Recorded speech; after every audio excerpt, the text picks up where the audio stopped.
UP की सियासत की अगर बात करें तो सबसे बड़ी खबर यह है कि पंचायत चुनाव के ठीक पहले बाहुबली माफिया मुख्तार अंसारी को पंजाब से यूपी ट्रांसफर करने के लिए देश की सर्वोच्च अदालत ने फैसला सुनाया है। सुप्रीम कोर्ट ने पंजाब सरकार की अपील को खारिज करते हुए यूपी सरकार को बड़ी राहत दी है और अपने फैसले में कहा है कि 2 हफ्ते के अंदर मुख्तार अंसारी को रोपड़ की जेल से यूपी भेजा जाए। जिसके साथ ही कोर्ट ने यह भी कहा कि उत्तर प्रदेश की किस जेल में मुख्तार का अगला ठिकाना बनेगा, इसका फैसला प्रयागराज की एमपी एमएलए कोर्ट करेगी। अब सबकी नज़र इस बात पर टिकी है कि यूपी की सियासत में मुख्तार के फिर से आने पर योगी सरकार इसको कितना भुनाएगी। दरअसल मुख्तार को लेकर पंजाब और यूपी सरकार ने के बीच में ये नाक का सवाल बना लिया था और योगी सरकार का कहना था कि आखिर मुख्तार को लेकर कांग्रेस राजनीति पर क्यों उतारू है और अपराधियों को लेकर उसका रवैया समझ से परे है। वहीं मुख्तार के बचाव को लेकर दिवंगत कृष्णानंद राय की पत्नी अलका राय ने भी कांग्रेस की भूमिका पर सवाल खड़ा किया था। अब जबकि अगले साल यूपी में विधानसभा के चुनाव होने हैं तो ऐसे वक्त में योगी सरकार इस मुद्दे को जोर शोर से उठाएगी और जनता के सामने अपनी बात रखेगी कि अपराधियों के सामने उसका रवैया जीरो टॉलरेंस का है, फिर चाहे उसका कैसा ही बैकग्राउंड रहा हो। तो आपको बता दें कि सुप्रीम कोर्ट ने पंजाब सरकार की दलीलों से संतुष्टि जाहिर नहीं की और अब मुख्तार अंसारी को यूपी लाया जाएगा। तो मुख्तार अंसारी मामले में सुप्रीम कोर्ट ने यह बड़ा फैसला सुना दिया है।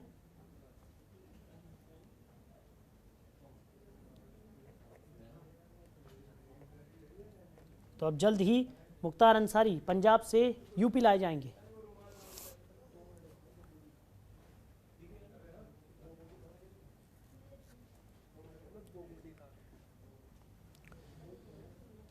तो आपको बता दें कि खबर पर ज्यादा जानकारी के साथ हमारी सहयोगी ममता चतुर्वेदी हमारे साथ जुड़ गई हैं। ममता, क्या कुछ निकलकर सामने आ रहा है जिस तरीके से एक बड़ा फैसला सुप्रीम कोर्ट ने यहां पर मुख्तार अंसारी को लेकर किया है?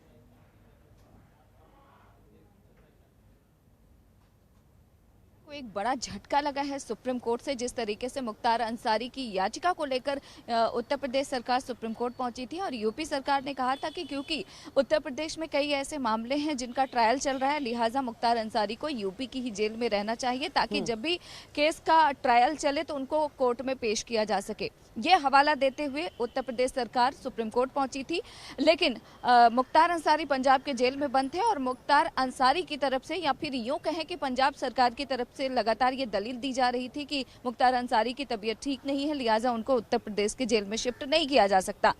ये वो तमाम दलील थे पंजाब सरकार की तरफ से जिसको सुप्रीम कोर्ट ने नहीं माना और उत्तर प्रदेश सरकार की दलील को मानते हुए 2 हफ्ते में मुख्तार अंसारी को उत्तर प्रदेश की जेल में शिफ्ट करने का सुप्रीम कोर्ट ने आदेश सुनाया है। हालांकि अगर पंजाब सरकार की बात करें साहिल, तो लगातार पंजाब सरकार की तरफ से ये कहा जा रहा था कि जिस तरीके से याचिका सुप्रीम कोर्ट में यूपी सरकार की तरफ से दाखिल की गई है, अगर उनकी मांगों को सुप्रीम कोर्ट मान लेता है तो आने वाले समय में कई ऐसे मामले होंगे, कई ऐसे याचिकाएं होंगी जो बाढ़ सी लग जाएंगी सुप्रीम कोर्ट में। ऐसा पंजाब सरकार के जो वरिष्ठ अधिवक्ता थे दुष्यंत, उनका ये कहना था। लेकिन सुप्रीम कोर्ट ने पंजाब सरकार के दलीलों को खारिज करते हुए, उत्तर प्रदेश सरकार की बात को मानते हुए, याचिका स्वीकार करते हुए कहा जा सकता है कि एक बड़ा झटका पंजाब सरकार को लगा है कि उनकी याचिका को नहीं मानते हुए यूपी सरकार की याचिका पर मोहर लगाते हुए 2 हफ्ते में मुख्तार अंसारी को अब उत्तर प्रदेश की जेल में जाना होगा। हालांकि वो किस जेल में रहेंगे इसका फैसला प्रयागराज की एमपी एमएलए कोर्ट करेगी। अब ये देखना होगा कि आखिरकार कौन से वो जेल में रहते हैं। लेकिन ये कहा जा सकता है कि सुप्रीम कोर्ट से मुख्तार अंसारी के साथ साथ पंजाब सरकार को भी एक बड़ा झटका मिला है। साहिल, चलिए ममता बनी रही है हमारे साथ। पूर्व डीजी सूर्य कुमार शुक्ला भी हमारे साथ जुड़ गए। सर, आपका बहुत बहुत स्वागत है। जिस तरीके से ये पूरा फैसला यहाँ पर लिया गया है सुप्रीम कोर्ट की तरफ से, कैसे देखते हैं इसे? मैं इसमें ये कहूंगा कि माननीय सुप्रीम कोर्ट देश में जो आपराधिक दंड व्यवस्था है उसका सबसे बड़ा पहरेदार कहें या इंचार्ज कह लें, ऑब्जर्वर कह लें, और उसने अगर यह निर्णय दिया है कि मुख्तार अंसारी को पंजाब की जेल से यूपी की जेल में भेजा जाए और उन पर जो मुकदमे चल रहे हैं उनकी ठीक से सुनवाई हो, उन पर कार्यवाही हो, तो ये बिल्कुल न्यायोचित बात है। और यही उम्मीद थी, आम जनता को यही उम्मीद थी, यही उम्मीद यूपी की सरकार को थी। और मुझे नहीं मालूम कि किन परिस्थितियों में इतना पंजाब की सरकार इस मामले में पैरवी करने के लिए मुख्तार अंसारी के पक्ष में खड़ी हो गई। ये बात मुझे बहुत असहज लग रही है कि क्या कोई सरकार किसी माफिया, किसी अपराधी, उसकी पैरवी करने में वो सरकार पार्टी बनने लगे। ये बहुत खेदजनक भी है। और अगर इसके, जैसा कि काफी लोग कहते हैं, राजनीतिक अर्थ हैं कि अगर वहां दूसरी पार्टी की सरकार है, अगर वो एक अपराधी को जो जेल में बंद है, वो भी अपराधी कोई छिपा नहीं, नॉन अपराधी, नॉन माफिया, पूरा देश आज जान रहा है कि एक दो नहीं दर्जनों मुकदमे, सब तरह के मर्डर के मुकदमे, अपहरण के मुकदमे और जोर जबरदस्ती के, जमीनों पे कब्जा के, तरह तरह के मुकदमे, और उस पर अगर इस प्रकार की पॉलिसी अपनाकर वो अपराधी बचने की कोशिश करते हैं कि हम कोई ना कोई बहाना बनाकर कि वहां पर हम किसी केस में हमको बंद कर दो दरोगा जी, और हम वहां से जेल में चले जाएं ताकि हमारे ऊपर जो मर्डर के केस, अपहरण के केस चल रहे हैं उनमें सुनवाई ना हो। इसी तरह की टैक्टिक्स का इस्तेमाल करके हमारे बहुत से प्रदेश के रहने वाले अपराधी सजा से बचते रहते हैं। सोचिए आपराधिक इतिहास कब से शुरू हुआ है। मैं कोई एक व्यक्ति विशेष की ही बात नहीं करता, ये समस्यागत प्रॉब्लम है। ये हमारी सभी जो न्याय प्रणाली है उसकी बड़ी भारी समस्या है कि अपराधी कोई ना कोई बहाना बनाकर कभी हाई कोर्ट में रिट कर देंगे कि वहां मुझे खतरा है इसलिए वहां न भेजा जाए, दूसरी जेल चले जाएंगे, वहां से कह देंगे हम बीमार हो गए हैं इसलिए हमें अदालत न भेजा जाए, वहां से मौका लगा करके जब जमानत पर छूटे तो दूसरे प्रदेश में कोई छोटा मोटा अपराध कि वो बिना टिकट पकड़े गए हैं, और या फिर कोई किसी से उन्होंने झगड़ा कर लिया और उससे वहां की जेल चले गए, फिर वहां से कोशिश करेंगे अब मैं बीमार हूं, अब मुझे मुकदमा में आरोप पत्र लेने या उसमें कार्यवाही में भाग लेने अपने जिले में न भेजा जाए। इसी तरह की चालाकियों का इस्तेमाल करके ये अपराधी, ये माफिया सालों साल तक सजा से बचते रहते हैं। तो ये बहुत अच्छा कदम है और इस प्रकार का मैं बधाई दूंगा कि उन वकीलों ने जिन्होंने कोशिश करके, और धन्यवाद दूंगा कि सुप्रीम कोर्ट ने एक मजबूत स्टैंड लिया कि ये चालाकी, ये बदमाशी की बातें, ये धृष्टता ये ज्यादा दिन चलने वाली नहीं है। और मैं तो कहूंगा कि आगे चलकर इसमें हमें अपने कानूनों में इस प्रकार का परिवर्तन करना चाहिए कि जो सबसे बड़ा संगीन मुकदमा है, जो जिसमें सजा हो सकती है, ऐसे केस में मुकदमा चलाने का अधिकार राज्य सरकार को, प्रोसिक्यूशन विभाग को, पुलिस को दिया जाए, ताकि ये अपराधी अगर इसी प्रकार चालाकियां करके बचते रहेंगे तो फिर समाज में अपराध करते जाएंगे और उनका आतंक बढ़ता जाएगा। तो फिर वो व्यवस्था को, पुलिस व्यवस्था, प्रशासनिक व्यवस्था, उसको कभी पारदर्शी, साफ सुथरा होने नहीं देते। तो ये आप वो सब जानते ही हैं कि कैसे ये अदालतों से पन्ने फड़वा देते हैं चार्जशीट के, उसमें कैसे सबूत घूस दे करके सबूत के पन्ने फड़वा देते हैं, डेट बढ़वा देते हैं, फर्जी मेडिकल सर्टिफिकेट लगा देते हैं, गवाहों को खरीद लेते हैं, जो खास गवाह है उनको खरीद लिया और उसके बाद फिर बच गए। इसी तरह करके कभी नहीं मानते तो गवाहों को मरवा देते हैं। आपने इतनी चर्चा सुनी होगी कि कृष्णानंद राय जो इसी मामले से संबंधित थे, उनकी गाजीपुर जिले में हत्या हो गई थी और वो विधायक रहते हुए हत्या हो गई थी। तो तरह तरह की इस तरह की शरारतें करके ये माफिया अपराधी बचते रहते हैं। ये ठीक नहीं है व्यवस्था के लिए। इससे आम जनता का विश्वास उठता है कि कानून व्यवस्था, हमारी न्याय व्यवस्था जो है बड़ी कमजोर है, हमारी न्याय व्यवस्था बहुत ढीली है, बहुत टाइम टेकिंग है, विलंब करती है।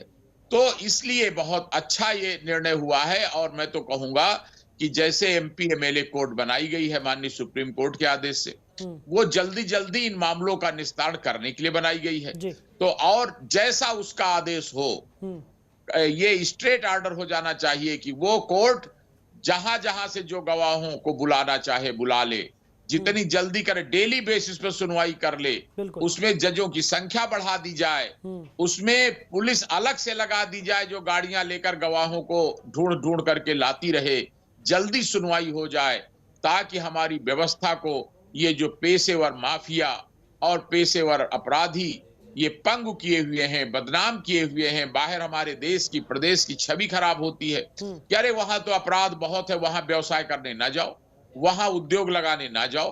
और ये थोड़े से लोग, बहुत कम लोग हैं, 0.01% हैं, लेकिन ये सारी व्यवस्था को धता बता देते हैं। सारी राजनीतिक व्यवस्था में ये पैसा देकर, डरा धमकाकर और लालच देकर ये सारी व्यवस्था को पंगु बना देते हैं। मैं बधाई देता हूं आप जैसे पत्रकारों को, जो इस विषय को टेकअप करके समाज के हित में, जनहित में और राष्ट्र हित में इस तरह की हिम्मत करते हैं। नहीं तो तमाम लोग ऐसे माफियाओं का नाम नहीं लेते, ऐसे माफियाओं के बारे में बात नहीं करते।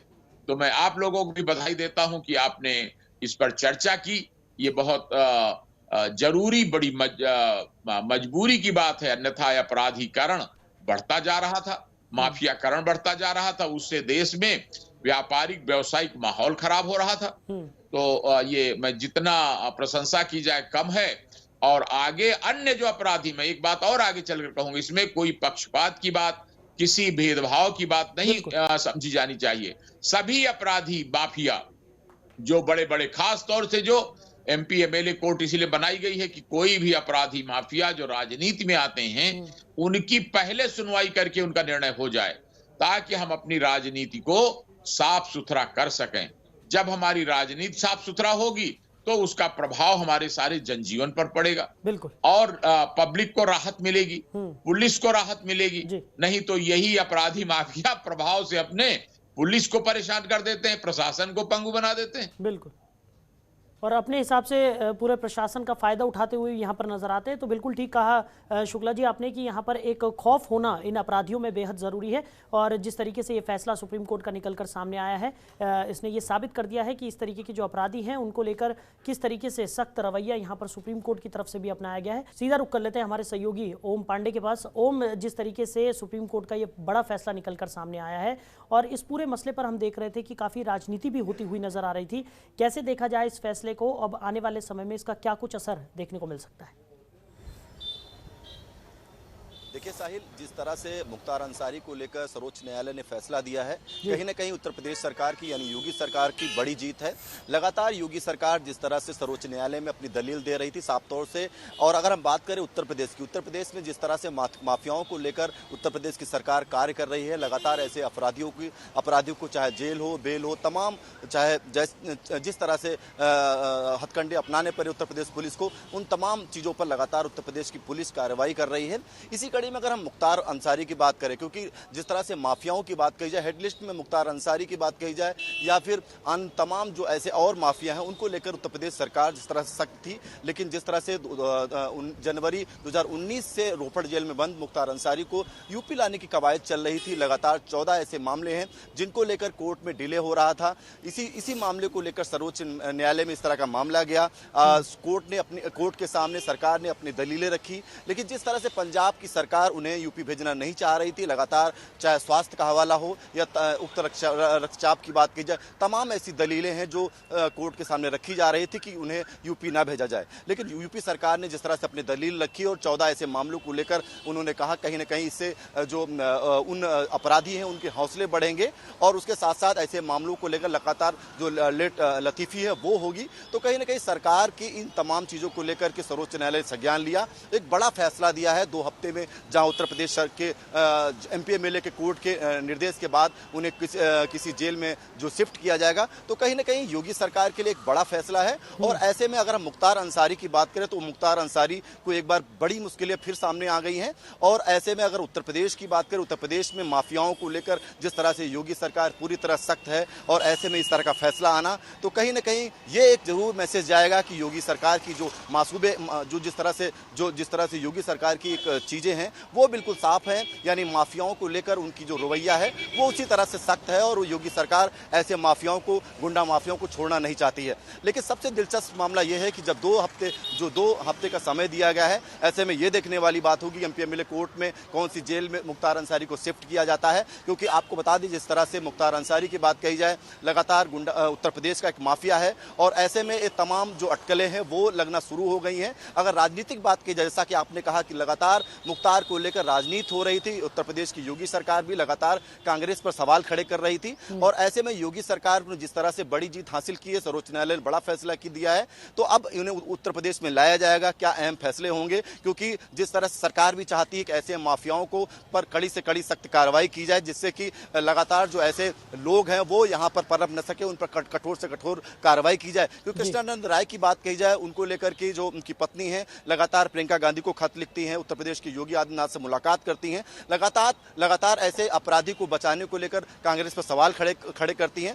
तो अब ऐसे में लगातार ये भी कहा जाए कि उत्तर प्रदेश के मुख्यमंत्री कई ऐसे बयान भी निकल के आए, उन्होंने साफ तौर से कहा कि कोई भी गुंडा माफिया हो उत्तर प्रदेश से बच के नहीं जाएगा। तो कहीं ना कहीं मुख्तार अंसारी को लेकर जिस तरह की चीजें सामने आई हैं, ऐसे में अगर हम बात करें तो कहीं बड़ी कार्रवाई जो है उत्तर प्रदेश सरकार करेगी। और सबसे महत्वपूर्ण बात यह है कि अब देखने वाली बात यह होगी कि आखिर कौन सी जेल में जो है मुख्तार अंसारी को रखा जाएगा। आखिर 14 जो ऐसे मामले हैं जिनको लेकर लगातार सुनवाई जो लेट लतीफी हो रही थी, उन पर कैसे जो है अमली जामा पहनाया जाएगा। तो ये तमाम ऐसी चीजें हैं जिनको लेकर साहिल लगातार नजर बनी रहेगी। लेकिन अभी अगर हम बात करें मुख्तार अंसारी को लेकर के, तो कहीं ना कहीं प्रदेश सरकार की एक बड़ी जीत है। साहिल, चलिए ममता का रुख कर लेते हैं। ममता, जिस तरीके से अब सबकी नजर इस बात पर होगी कि मुख्तार अंसारी को किस जेल में यहां पर शिफ्ट किया जाता है, प्रयागराज की जो एमपी एमएलए कोर्ट है वो क्या फैसला लेती है, इस पर सभी की निगाहें बनी होगी। और दूसरी तरफ ये भी कहा जा सकता है कि सुप्रीम कोर्ट ने एक बड़ा संदेश यहां पर दिया है, जिस तरीके से तमाम जो दलीलें थी पंजाब सरकार की तरफ से उनको खारिज कर दिया गया और साफ तौर पर उसे जो मुख्तार अंसारी है उन्हें वापस यूपी ट्रांसफर करने की बात यहां पर निकालकर सामने आई है। तो एक संदेश देने की यहां पर कोशिश भी की गई है सुप्रीम कोर्ट की तरफ से। जी बिल्कुल साहिल, सुप्रीम कोर्ट की तरफ से एक बड़ा संदेश देने की कोशिश किया गया है कि इस अपराधी कितना भी बड़ा क्यों ना हो, कोर्ट के सामने उसको झुकना ही पड़ेगा। और कुछ इसी तरीके का फैसला सुप्रीम कोर्ट ने किया है कि मुख्तार अंसारी जो लगातार ये बचने की कोशिश कर रहे थे कि कोर्ट का जो ट्रायल है वो फेस ना करना पड़े, जेल में ही रहें, उनको यूपी ना आना पड़े, जो लगातार मंशा थी और कहीं ना कहीं पंजाब सरकार भी साथ देते हुए नजर आ रही थी। एक और बात बताना चाहूंगी साहिल, जब कोर्ट में सुनवाई हो रही थी, पंजाब सरकार के जो अधिवक्ता थे दुष्यंत दवे साफ तौर पर स्वास्थ्य का तो हवाला दे ही रहे थे मुख्तार अंसारी का, साथ में उन्होंने ये भी कहा कि अगर उत्तर प्रदेश में ट्रायल चल रहा है तो क्यों ना वीडियो कॉन्फ्रेंसिंग के जरिए उनकी पेशी की जाए। इस पर भारत सरकार के जो सॉलिसिटर जनरल थे तुषार मेहता, उन्होंने साफ तौर पर कहा कि आप तो इस तरीके की बात कर रहे हैं, अगर वीडियो कॉन्फ्रेंसिंग से ही कोर्ट में ट्रायल हो तो बड़े बड़े अपराधियों को भारत लाने की जरूरत ही ना हो। इस तरीके से हम विजय माल्या को भी भारत लाने का प्रयास क्यों कर रहे हैं, वीडियो कॉन्फ्रेंसिंग से केस लड़ लें। तो कहीं ना कहीं जो तमाम दलील पंजाब सरकार की तरफ से कोर्ट में दिया जा रहा था, सुप्रीम कोर्ट ने उन तमाम दलीलों को खारिज करते हुए उत्तर प्रदेश सरकार की बात को मानते हुए एक बड़े अपराधी का जो केस चल रहा था कि उनको उत्तर प्रदेश जेल में शिफ्ट किया जाए या नहीं किया जाए, लगातार जो चल रहा था, और कहीं ना कहीं यूपी सरकार को एक बड़ी कामयाबी हासिल हुई और सुप्रीम कोर्ट से एक बड़ा संदेश कि अपराधी कैसा भी हो लेकिन उसके साथ वही होगा जो होना चाहिए कानून के तहत। बिल्कुल बिल्कुल ठीक कहा ममता आपने कि एक बड़ा संदेश यहाँ पर सुप्रीम कोर्ट की तरफ से दिया गया है। पूर्व डीजी शुक्ला जी हमारे साथ जुड़े हुए हैं। शुक्ला जी, जिस तरीके से आपने पहले भी बात की कि एक संदेश यहाँ पर देना बहुत ज़रूरी है कि इस तरीके की जो अपराधी हैं उनमें एक खौफ यहाँ पर पैदा हो सके, क्योंकि जो अपराधी हैं वो लगातार कई सारी टैक्टिक्स अपनाकर यहाँ पर कानून से बचते रहते हैं, घुमा फिरा कर चीज़ें करने के बाद कहीं ना कहीं वो जो सज़ा है उससे बचते हुए नजर आते हैं। और सबसे बड़ी बात यह है कि इस तरीके के मामलों में राजनीतिकरण बहुत ज़्यादा होता है, उसको लेकर क्या कहेंगे आप? बिल्कुल आपकी चिंता वाजिब है। हम लोगों की भी, समाज की भी चिंता का ये विषय है और इसी के कारण आज अगर बहुत बड़ा दाग हमारी पूरी न्याय व्यवस्था पर है तो वो इसी बात का है कि हमारी न्याय व्यवस्था बहुत विलंबित है, बहुत देर से निर्णय होता है। बहुत से मामले ऐसे होते हैं जिनमें सारी जिंदगी मुलजिम मुकदमा लड़ते लड़ते बूढ़ा हो जाता है और स्वाभाविक मृत्यु से मर जाता है, लेकिन उसको सजा फाइनली नहीं हो पाती। यानी कि जो अंतिम सजा है, जैसे फांसी है, आजीवन कारावास में जेल में रहने की बात है, ये केवल उन मुलजिमों को हो पाती है जिनके पास या तो मुकदमे लड़ने के लिए पैसे की कमी होती है या फिर जिनको अच्छे वकील नहीं मिल पाते। और आपने ये सुना ही कि जो कोर्ट्स के बारे में ये एक आम कहावत है कि courts are paradise for advocates. वो वकील साहबान के लिए स्वर्ग की तरह होते हैं। वहां सब उनको क्लाइंट्स इतना पैसा झोंक देते हैं, और खास तौर से जो बड़े अपराधी माफिया हैं उनके पास तो पैसे की कोई सीमा ही नहीं।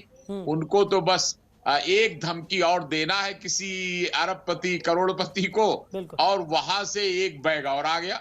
तो ये पैसे की ताकत के बल पर ये अपराधी, ये माफिया इतना ज्यादा मजबूत हो जाते हैं आर्थिक रूप से, और इतना ज्यादा पैसा खर्च करने लगते हैं हमारी व्यवस्था को बर्बाद करने में, भ्रष्ट करने में। वो कई वकील, एक दो नहीं, कई मामलों में मैंने देखा 20 वकील खड़ा कर दिया उन्होंने।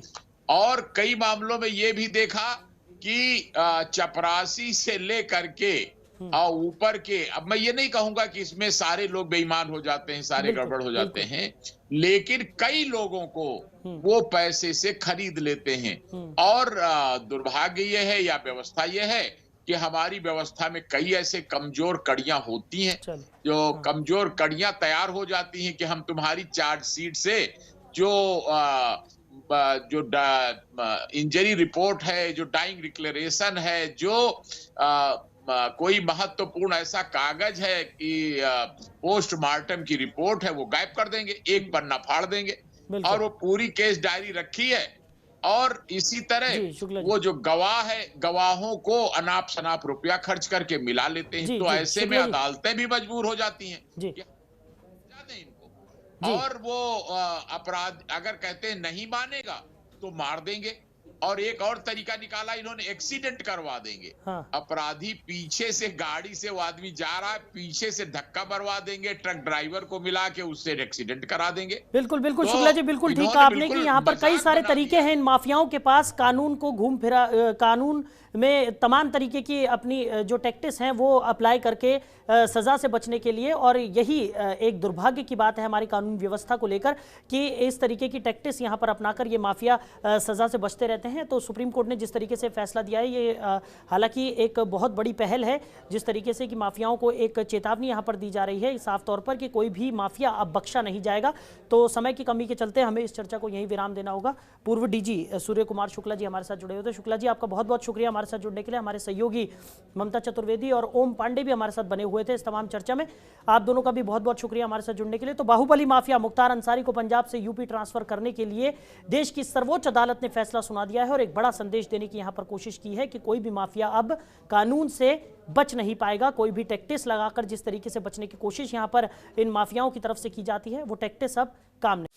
खबरों के निष्पक्ष विश्लेषण के लिए सब्सक्राइब करें Jantantra TV and press the bell icon. Never miss any update.